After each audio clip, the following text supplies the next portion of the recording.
Hi, my name is Julian. I work primarily with the team on web interfaces and documentation, and we created the NetGuardian DIN for the purpose of maybe you have a remote site that is a lot smaller than normal and larger, more higher capacity units just really aren't that practical, and you need something more compact with all the full features of a typical NetGuardian. That's where the NetGuardian DIN came into play, and I'd like to talk to you about some of the web interface features now. So here we are at the NetGuardian DIN's web interface, and you can see that it's a very familiar web interface to our other NetGuardians. Two features I want to highlight that are unique to the NetGuardian DIN are persistent alarm counters and also Modbus registers. So we'll dive in straight into persistent alarm counters. Persistent alarm counters came from the idea that events can happen, but happen so quickly that you might not know why or how many times it actually happened. So for any type of pulse, you can add the number of pulses to get the total here. Something like lightning strikes. Lightning strikes happen so quickly that they can trigger an alarm, but may not happen slow enough for anything to actually pick up. So that's where this kind of comes into play. We can simulate this type of thing by going into Alarm Overview and expanding the persistent alarm counters and controls here. And we have this trigger 1. So what I'm going to do is momentarily latch it. I'm going to click OK. And you can see that it does increment here. You saw latched and released. Whoops, not do that. And the pulse counter incremented by 1. And let's go ahead and do that again, just to see it incrementing to 14 as well. The next thing that I want to talk about is Modbus registers. So if you navigate to the left side nav bar and click on Modbus registers, you can see here that I'm actually pulling our power generator outside. You can see that the engine status state number is not crossing any thresholds and has a reading of 8. Seems like we're out of fuel, which is very, very bad if the power ever decides to go out here. But you can see that we're pulling this over a protocol called Modbus, and the NetGuardian DIN can read that.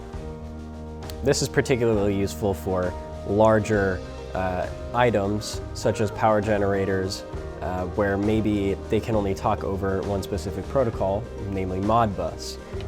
We can actually support those things.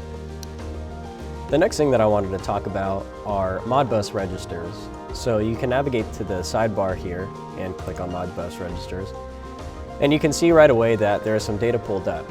I'm actually pulling our power generator out back via Modbus. Similar to DCP or SNMP, Modbus is a protocol that something like a power generator can communicate with the NetGuardian. You can see here that the engine status state number is 8, and it looks like we're out of fuel, which is very, very bad if the power ever goes out. But we can see that the current battery voltage is 13 volts, and the current total engine hours run is 552 hours. Consider this like some other unit that we're supporting and displaying some type of actual alarm data. Now that we've covered the two unique features of the NetGuardian DIN, let's go ahead and cover some of the more common features. To start, I'll go to standing alarms. And you can see that the internal temperature, it seems that we can't detect that temperature sensor. And that's actually a very good thing to alarm for. And you can also see here that we have our count 1, or our persistent alarm counter for the lightning strikes, is a major over. Let's say that we've seen 14 lightning strikes in a very short period of time.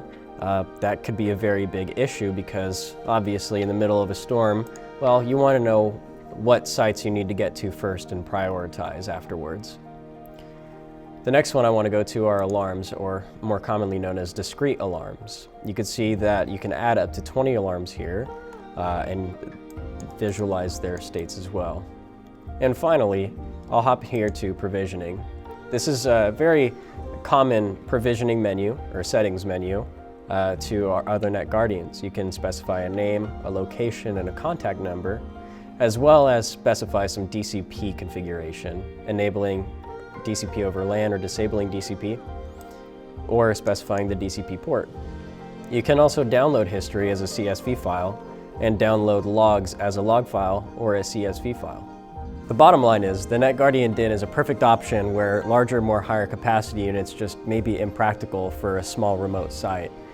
Anyway, make sure to like, comment, subscribe, and get that bell on.